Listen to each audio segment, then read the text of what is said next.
When we say Krishna, most people only think of butter and girls and flute. From 16 to 21, he lived as a brahmachari, he took sannyas, lived as a brahmachari, went through severe sadhana. Everything that he wanted to create failed with Kurukshetra war, but we call him Lord because through all this he was playful, untouched by a terrible reality, a terrible drama that's playing around you. This you can also do, isn't it? Today is Krishna Janmashtami. When we say Krishna, there are too many misconceptions about Krishna. When we say Krishna, most people only think of butter and girls and flute. Yes? But we must understand that his butter business was all till he was 6 years of age or 8 years of age. So all this girl business only till he was 16 years of age. At the age of 16, when his guru Sandipani made him realize what is the purpose of his life, first of all he left Vrindavan, never again came back.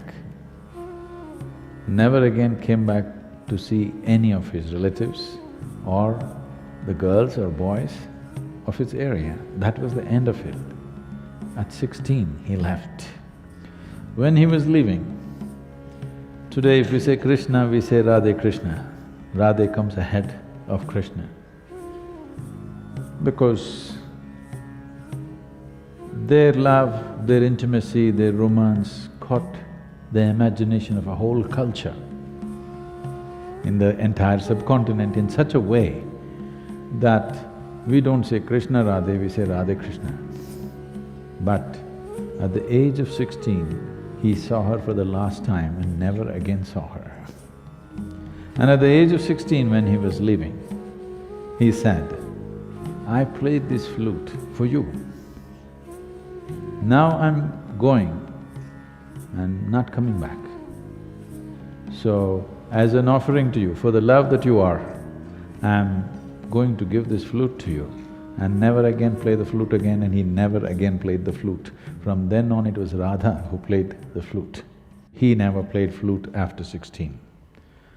From 16 to 21, he lived as a brahmachari, he took sannyas, lived as a brahmachari, went through severe sadhana. After that, his entire life was committed to marry political life, political process and the spiritual process. Well, it ended up in a disaster, but he did everything possible.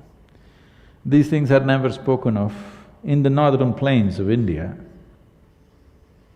he set up over 1,000 ashrams because he wanted spiritual process not to be a separate thing.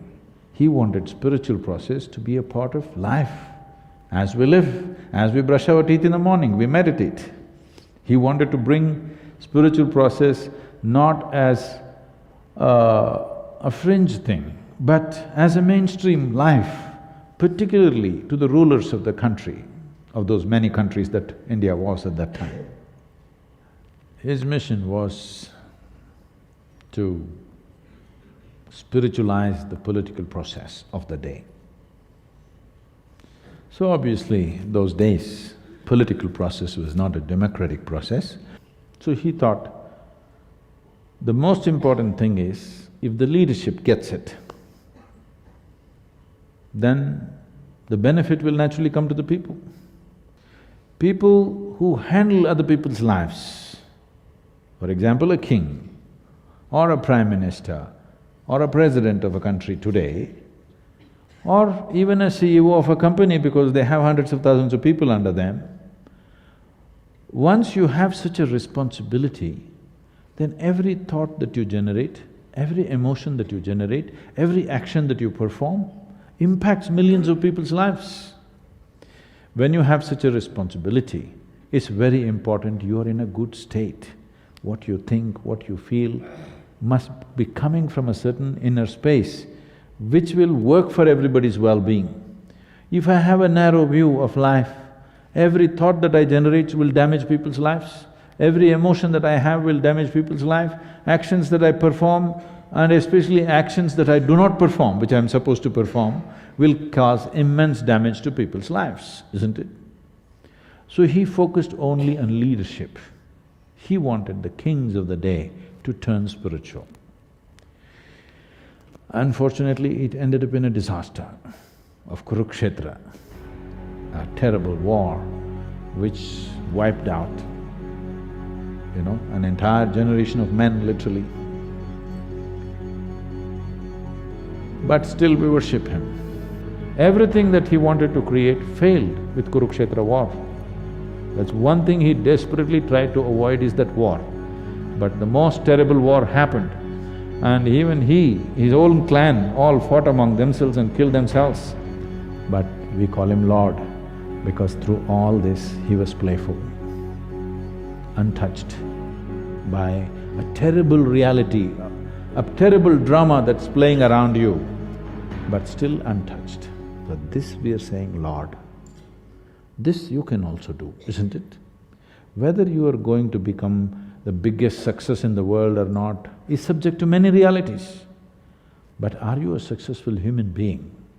That means, are you able to conduct your life consciously, or if life pokes you, will you become an animal? This is the question. This one question, if you successfully handle, you also, we will call you Lord.